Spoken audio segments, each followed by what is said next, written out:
네, 이상권 전 국회의원, 최태경 민주당 부대변인 두 분 모셨습니다. 반갑습니다. 반갑습니다. 이거 뭐 바른미래당 갈등이 정말 갈수록 심각해지는 것 같습니다. 사퇴 압박에 시달리던 손학규 대표가 어제 배수의 진을 치는 듯한 그런 발언을 했는데 먼저 발언 한번 들어보시죠. 제가 자리 보존을 위해 사퇴를 거부하고 있다는 비판은 손학규에 대한 모욕입니다. 제가 대표를 그만두는 순간 당은 공중분해될 가능성을 크게 우려하는 것뿐입니다. 추석 때까지는 제3대 그림이 그려질 것으로 생각합니다. 이를 위한 바른미래당의 모습과 역할이 그때까지는 구체화될 것입니다. 당의 지지율이 10%에도 미치지 못하면 저는 그만두겠습니다. 올 추석까지 10%의 지지율을 올려놓을 테니 믿고 맡겨달라. 네. 이 이야기 같습니다. 이게 어떤 의미로 해석해야 될까요? 추석까지라고 말을 표현을 했는데 네. 그거는 그렇게 시점상으로 중요한 것 같지는 않고 지금 현재 선거 네. 결과만을 가지고 네. 밀려서 물려나는 것. 불명예스럽게 물려나는 것에 대해서 별로 이렇게 기분이 좋지가 않다고 생각을 합니다. 네. 그래서 시간적 여유를 달라 적어도 추석까지는 노력해보겠다라는 그런 심리적인 요인이 반영이 돼 있고 네. 두 번째로는 지금까지 사퇴 요구를 강하게 하는 것은 바른정당계 쪽 의원들이 강요를 하고 있습니다. 네. 근데 혹시 국민의당 쪽이 한 70%, 60%의 지분을 가지고 있으니까 네네. 국민의당 쪽에서 본인의 자리를 연명해 주기를 바라는 네. 그러한 움직임이 있지 않을까, 그러한 기다림도 반영되어 있기 때문에 네. 아마 추석이라는 시점을 뭐 억지로라도 얘기를 한 것 같다는 생각을 합니다. 지금 이 상황에서 물러나면 본인의 정치적 생명도 그렇죠. 뭐 상당히 위험할 수 있다. 예. 향후 정치적 생명까지도 예. 그런 계산이 있는 것 같고, 그죠? 하태경 의원 뭐 이에 맞서 최고위원이시기도 하죠, 네. 이분. 지금 연판장 돌리겠다 해서 15일부터 어제부터 돌리겠다고 그랬어요. 네, 뭐 지금 어떻게 어떻게 이성권 전 의원께서는 연락 받으셨습니까? 지역위원장이 아니기 때문에 네네. 연판장에 서명할 자격은 없습니다. 아하. 근데 지금 바른정당계가 한 30% 정도의 지분을 가지고 있는데 네. 지역위원장 중에서 아직은 연판장을 돌리지는 않고 전화로 일일이 확인해서 대부분 네. 동의를 구한 걸로 알고 있습니다. 바른정당계 한 30% 정도는 동의를 한 상태고 그렇죠. 그 대부분 그 남은 게 중요한 게 국민의당 계열인데 70% 이번 과반수네요. 주 중에 예. 제가 알기로는 이태규 의원을 중심으로 해서 네. 전 현직 국민의당 그 지역위원장들이 네. 모임을 가지는 걸로 알고 있습니다. 여기에서 손학규 체제를 인정하느냐 안 하느냐에 네. 따라서 완전히 전환점이 생기느냐 아니면 뭐 이런 상태로 계속 가느냐가 좌우될 거라고 봅니다. 이번 주말까지 어떤 형태로든지 네. 이 결론이 날 가능성이 네, 높다는 그렇다고 봐야 말씀이네요. 되겠죠. 국민의당도 지금 저기 두 부류가 있지 않습니까? 네. 호남계와 안철수계. 네. 그러니까 안철수계가 결론을 내리겠다는 이야기인가요? 그렇죠. 그 호남계의 경우는 네. 자유한국당하고 만일에 합류하는 바른미래당이 되면 자신의 정치 생명이 없어지기 때문에 호남을 기반으로 두고 있는 민주평화당하고 함께 하려고 하는 가능성이 높습니다. 네. 거기에 손학규 대표가 편성을 해주면 이 당직을 당 대표직을 가지면서 그쪽으로 끌고 가려고 하겠죠. 네. 근데 안철수계의 경우는 반대하는 것 같습니다.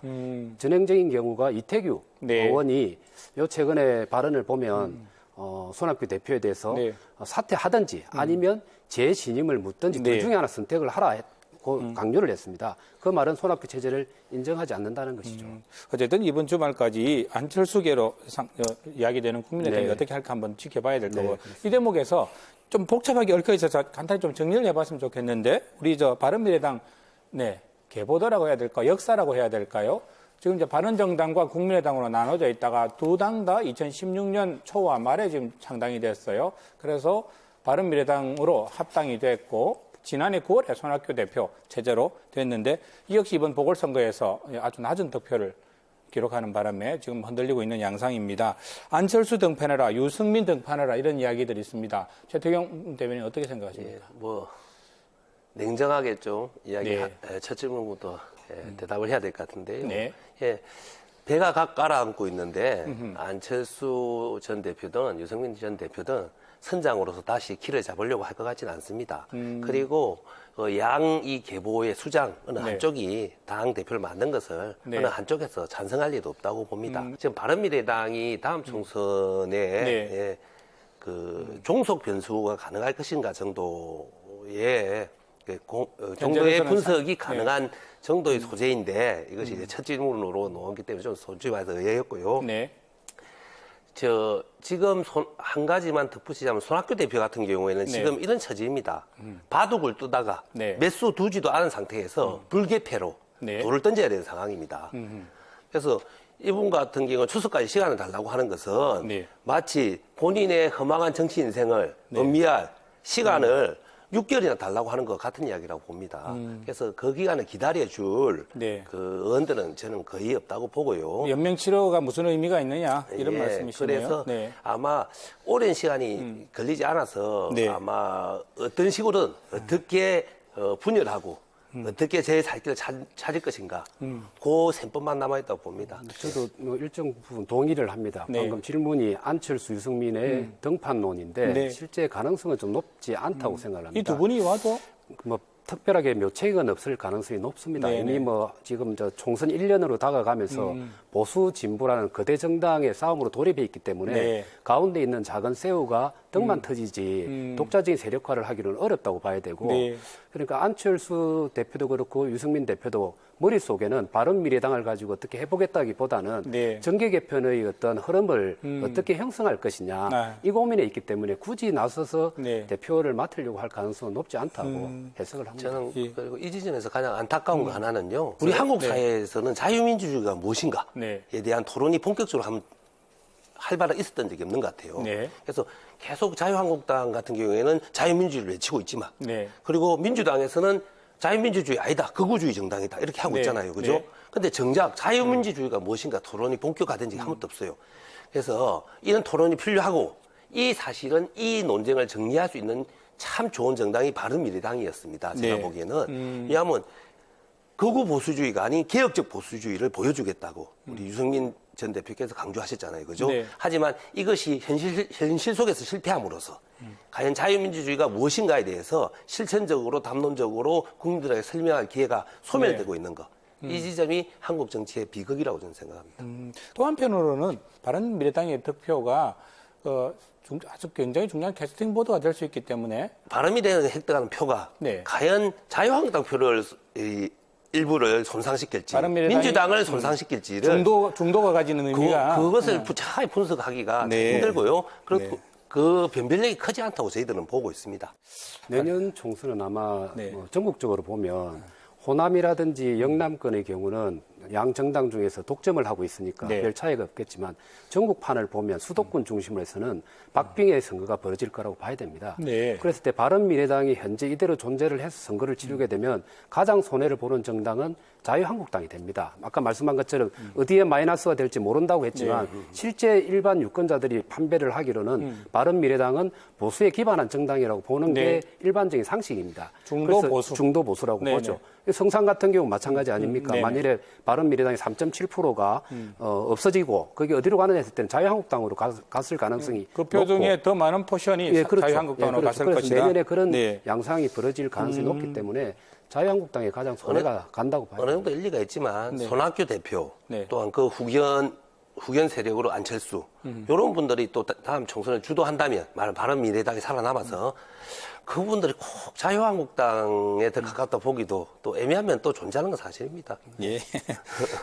이 부분은 어떻습니까? 지금 뭐 민주평화당 지금 제3지대로 민주당으로 봐서는 그러면 어떤 특화실을 볼 수 있을까요? 민주평화당은 네. 지금 바른미래당 내에 국민단계를 흡수할 꿈에 부풀려 있는 것 같긴 해요. 네네. 그런데 제가 보기에는 이 지금 선거법 개혁이 거의 자초되고 있지 않습니까? 그죠? 네, 네, 그렇습니다. 그렇다고 쉽지 봤을 때 않죠.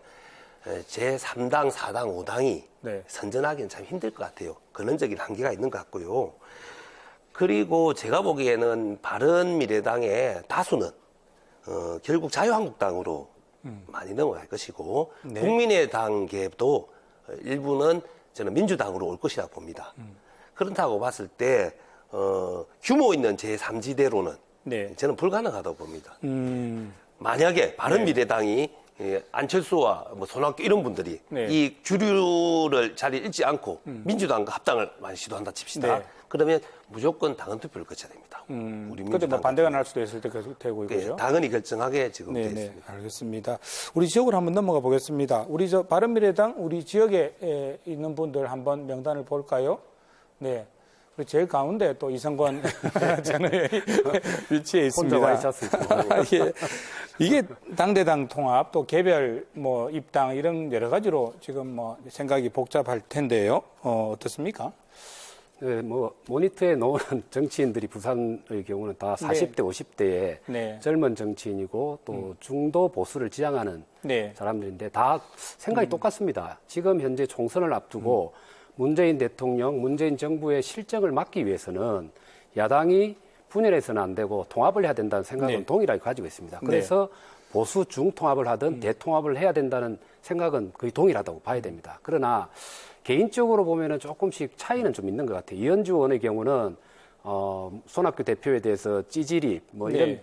표현을 함으로 인해 징계를 받아서 당원권 정지가 되었지 않습니까? 네네네. 그 이후에 인터뷰한 내용을 보면 탈당을 해서 네. 자유한국당으로 바로 가든 무소속을 거쳐서 가든 네. 이라는 표현을 썼습니다. 그건 뭔가 하면 개별 행동을 할 수도 있다는 걸 이미 암시한 거라고 네. 봐야 되고 나머지 사람들은 가능하면 당대당 통합의 형태로 가주면 좋겠다는 생각을 합니다. 이건 저는 아주 중요하다고 보는데 지금 박근혜 탄핵 이후로부터 보수는 네. 완전한 회복을 한 게 아닙니다. 보수에게 남겨져 있는 과제는 보수 분열을 극복하는 것, 네. 통합을 해야 되고 또 하나는 보수 개혁을 해야 됩니다. 네. 그러려고 하면은 자유한국당이 중심이 되어가지고 이 세력만 가지고 그냥 양적 확대를 하면 총선과 대선을 이길 수 있다고 생각하면 안 됩니다. 네. 바른미래당에 있는 새누리당계의 인적자원. 인적자원 그리고 네. 외곽에 네. 박형준 전 의원이 만든 자유와 공헌한 단체도 있고 네. 제주도의 원희룡 지사의 경우는 무소속으로 지금 빠져 있습니다. 네. 이걸 전체 아우르는 그야말로 중통합 정도를 하면 네. 시너지 효과가 아주 커지기 때문에 자유한국당은 이 점에 대해서는 좀 명심할 필요가 그 있다. 문제 좀 복잡할 것 같습니다. 보수 대통합. 보수 대통합으로 우리 바른미래당 주류 통째로 가져가는 것은 현실적으로 쉽지 않은 면이 존재한다. 안철수 대표가 어떤 선택을 할 것이냐. 그러니까 안철수 대표가 지분이 제일 많고 그리고 유성민 네. 그리고 손학규라고 봐야 되는데 손학규와 안철수 같이 간다고 보는데 저는 절대 그렇지 않다고 봅니다. 안철수 대표가 이제 선택할 네. 수 있는 길은 민주당에서 나왔잖아요. 네, 국민의당 나왔고 국민의당도 신뢰도가 떨어져 있는 상태에서 이제는 새로운 성부를 어디에서 그려야 하는가 하면 네. 보수에서 찾을 수밖에 없습니다. 그래서 오히려 유성민 대표보다도 안철수 대표가 더 강하게 자유한국당과의 통합을 원할 수도 있다. 전 제가 몇 가지 확인한 부분들이 있기 때문에 네. 그래서 그냥 단순하게 그렇게 봐서는 그거는 민주당의 바람일 수 있고 현실은 다른 게 전개될 가능성이 있다는 정치는 말씀을 가능성의 드리고 예술이기 때문에 싶습니다. 충분히 일리 있는 말씀이라고 생각합니다. 하지만 그렇다면 또 역으로 유승민 대표 같은 경우에는 얼마 전에도 말씀하셨거든요. 자유한국당이 본인이 떠나올 때보다 변화된 게 하나도 없다. 오히려 더 악화됐다. 네. 그런 말씀도 하셨거든요. 그렇기 때문에 오히려 이 통합을 구심점이 돼야 될 보수 통합을 구심점이 될 유승민 의원조차도 결심을 못하고 있는 상황이거든요. 아니요. 그래서 통합을 이제 반대한 게 아니기 때문에 변수가 많습니다. 그거는 통합을 반대한 게 아니기 때문에 앞으로 많은 과정이 기다리고 있다고 보시면 될 겁니다. 알겠습니다. 이 말씀 여기까지 정도로 마무리를 하고요. 좀 아쉬움이 남습니다만 다음에 다시 말씀을 나눠보기로 하고 우리 지역 이야기 우리 민주당 부산시당에서 지난 월요일 기자회견을 가졌습니다. 조국 수석에 대한 차출론 이야기 다시 나왔습니다. 자유한국당 같은 경우가 오히려 저는 선거공학, 정치공학적 측면에서 조국 교수를 필요 이상으로 또 사실에 근거해가지고 비판을 하는 것이 아니고 내년에 총선에 출마할지도 모른다. 그래서 미리 정치적으로 좀 상처를 좀 줘놔야 되겠다. 오히려 이런 측면에서 너무 과잉 비판을 하고 있다. 저희들은 그렇게 생각을 하고 있습니다. 조국 교수가 가지고 있는 또 다른 경쟁력이 충분히 있다. 저희들은 그렇게 판단을 하고 있습니다. 먼저 이게 조국 수석과 사전에 공감대가 없는 어떤 지역 부산시당 차원에서 위기감에서 나온 이야기 아닌가 이런 이야기 있습니다. 재미있는 점이 조국 차출론이 불거지고 난 이후에 특별히 부산민주당 분위기가 좋아진 건 하나도 없습니다. 다만 우리 전재수 시당위원장님이 검색어 상위 순위에 올라가시고 전국 언론에서 각각 바르셨죠. 네, 그렇죠. 네. 그래서 저는 그 점에서 뭐 축하드리고 잘하신 일이라 생각하고 제가 단언하건대 조국 수석은 자의에 의해서 총선 출마를 결정하는 일은 아마 없을 거라고 봅니다. 네. 저는 그 민주당 방금 전재수 시당위원장이 이렇게 인터뷰한 내용이 나오는데 민주당이 현실인식이 너무나 안이하다. 어떤 그리고 측면에서요? 실력이 너무 많이 떨어진 것 같아요. 지금 내용을 보면 그 조국 수석에 대한 비판이 내년 총선을 겨냥한 야당의 정치적인 이유다. 이렇게 설명을 하는데 국민들 다수가 이제 압니다. 이미 뭐 10명의 이미선 그 헌법재판관까지 만일에 강행을 하게 되면 10명의 장관이나 국무위원에 대해서 그 임명 동의안 없이 그냥 관철시킨 거잖아요. 네. 박근혜 정부 4년 동안 했던 것을 이 정부 2년 만에 그냥 지금 하는 겁니다. 네. 그래서 국민들이 볼 때는 이거는 무리한 강행이라고 생각을 하고 있는데 그 탓을 야당에 돌리는 것. 그러니까 본인 스스로의 어떤 검증의 부실이라든지 이런 문제를 되돌아보지 네. 않고 야당의 탓을 돌리는 게 아니하고 두 번째로는 조국 수석을 영입하고 차출해오는 것이 과연 민주당에 도움이 될 것이냐. 네. 저는 전혀 아니라고 생각합니다. 자, 1 더하기 1은 2라고 생각을 하지 않습니까? 네. 근데 검은색 더하기 검은색은 그냥 검은색입니다. 네. 검은색과 흰색을 합치게 되면 회색이 되고 제3의 색깔 플러스 2가 될 수가 있는 거죠. 조국 수석은 그냥 지금 민주당에 있는 부산에 있는 민주당의 의원들하고 그냥 동일한 계열이에요. 민주당이 해야 될 것은 외연 확장을 해야 됩니다. 그러니까 새로운 정체성을 가지고 새로운 인물들을 발굴해야 될 건데 똑같은 컬러의 사람을 아무리 부산에 그리고 경남에 가지고 온들 네. 득표 효과는 저는 거의 없다고 생각합니다. 그런 면에 봤을 때 민주당의 생각이 아니하고 또 실력도 과거에 비해서 좀 많이 떨어진 거 아니냐. 그러면 그렇게 반면 생각합니다. 거꾸로 한번 질문을 드려보면 이 질문에 대해 답변도 좀 부탁드리겠고요. 질문을 드려보면 지금 자유한국당도 그렇게 눈에 띄는 인사들이 지금 똑같은 없지 거죠. 않습니까? 그러니까 없지 자유한국당을 않습니까? 뒤돌아보면 20대 총선을 보면 됩니다. 네. 20대 총선이 자유한국당이 실패했던 이유가 청와대의 지시에 의해서 네. 그리고 최경환 전 의원의 행동에 의하고 진박 감배를 한다고 해서 전국에 친박의 순혈주의를 강요하고 네. 유승민을 비롯한 비박계들을 다 제거하려고 했습니다. 네. 그야말로 자기 색깔로만 동일화시키려고 했던 거죠. 네. 그로 인해서 국민들이 그걸 보고 저 정당은 희망이 없다라고 해서 심판한 겁니다. 근데 지금도 크게 다른 자유한국당도 지금 예. 똑같죠. 지금 자유한국당이 하고 있는 네. 정쟁의 방법 중에 하나가 청문 보고서 채택을 엔간하면 안 해주는 겁니다. 네네. 그래서 노리는 것이 무엇이냐. 네. 청문회 보고서가 채택되지 않은 장관 숫자가 몇 명이다. 우리 때보다 훨씬 많았다. 네. 이 숫자 늘리고 있다고 저는 봅니다. 왜냐하면 청문회를 통해서 결격 사유가 밝혀져서 얼마 전에 두 분이 낙마했죠, 그죠? 네네네. 예.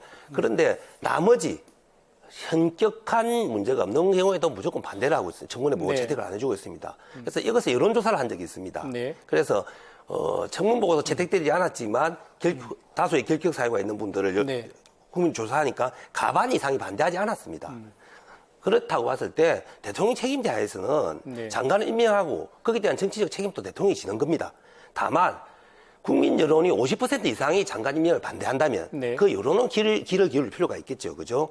그래서 이런 상황이기 때문에 이 부분은 좀 잠깐 말씀. 심소 알겠습니다. 봉대는 사실 하지 이게 않는 게 청문 보고서 이야기를 또 들어가면 우리가 또 길을 잃게 될 가능성이 그 논리를 대면 네, 이미선 맞습니다. 재판 후보자는 네. 후보자는 지금 30%도 지지를 못 받고 있어요. 국민들이. 그것도 여론조사 보면 여론조사 또 그런 그러니까 부분이 그렇게 있어서 얘기하시면 제가 안 되는 게 아닙니다. 말씀드린 거는 다수의 장관, 요 앞에 이제 7분 해가지고 5분 임명될 때, 국토부 장관과 또 과기부 장관이 그 낙마한 두 분 낙마했죠. 외에는 네. 50% 이하, 반대자가 50%를 넘지 않았습니다. 예, 이 대목에서 전재수 위원장 인터뷰 한번 들어보고 또 예. 우성원 의원께 또 질문 드리겠습니다. 18석 중에 9석이다, 10석이다 이렇게 말씀을 드린 것은 부산 시민들에 대한 예의가 아니다. 그리고 평가받는 사람의 자세가 아니다. 그런 생각이 듭니다. 열과 성을 다해서 시민 행복, 부산 발전을 위해서 최선을 다하겠습니다. 제가 볼 때 이제 그야말로 당혹스럽고 또 내년 선거에 대한 두려움이 반영된 거라고 생각을 하는데 네. 민주당의 입장에서는 제가 보기에는 밀물의 시대는 끝나고 썰물의 시대. 그러니까 밀물이라고 하는 것은 지난번 대통령 선거의 승리, 네. 그리고 지방선거의 또 전국적인 승리. 이것은 박근혜 정부가 워낙 못했기 때문에 네. 탄핵 등으로 인한 후폭풍, 그리고 거기에 대한 반사 이익을 민주당이 그 시기까지 가졌습니다. 그래서 그거는 밀고 들어갔던 밀물의 역할을 했지만 지금부터는 이제 썰물 빠져나오는 시기에 네. 올라타 있다. 그게 이제 전초적으로 나타났던 게 4.3 보궐선거라고 보면 됩니다. 그야말로 창원 성산에서 민주당은 후보를 접어야 됐고 오히려 정의당 후보가 겨우 가까스로 당선이 되었고 통영고성은 압도적으로 자유한국당이 이겨버렸죠. 그리고 네. 지금 현재 민주당의 지지율이 좋지 않은 상황입니다. 그런 의미에서 내년 총선의 경우는 네. 현 정부에 대한 심판의 선거로 되기 때문에 반사 이익은 민주당이 아닌 자유한국당이 챙길 가능성이 높다. 그럼 정책을 성과라도 내야 되는데 북한 문제나 경제 문제 쉽게 네. 풀리지 않을 거라고 봅니다. 그래서 썰물의 시대가 되어서 지금 의석을 지키기가 아마 힘들어질 가능성이 것이다. 높다. 이 지점에서 팩트 하나 말씀드리면요. 2016년에 총선 때 네. 우리 민주당 지지율이 몇 %였는지 아십니까? 28%였습니다.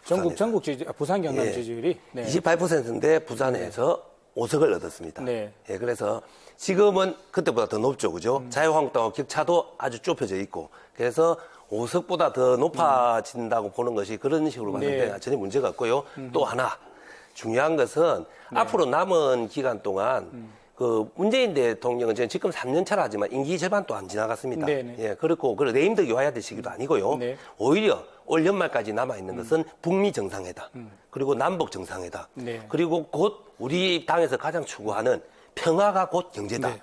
이것이 남은 1년 동안 우리가 추구해야 될 가장 첫 번째 하도입니다. 그 부분을 저 예, 초면에 그렇기 질문 때문에 드리면 핵심 이슈, 앞으로 1년 남은 총선의 핵심 이슈는 그러면 우리 평화라고 보십니까? 그것이 기본 기조이고 네. 평화가 곧 경제가 되는 것이 네. 우리 당이 일관되게 이끌어 나가야 될 기본 기조고 정책 공약으로 가장 중요한 것은 아무래도 동남권 신공항이죠. 네. 예, 그래서 얼마 전에도 결의를 아마 우리 민주당 모임에서 가졌는데요. 우리 오거돈 부산시장님과 네. 그 우리 6명의 국회의원 그리고 우리 민주당 부산시당은 네. 이제는 더 이상 이것은 선거용 구호가 아닙니다.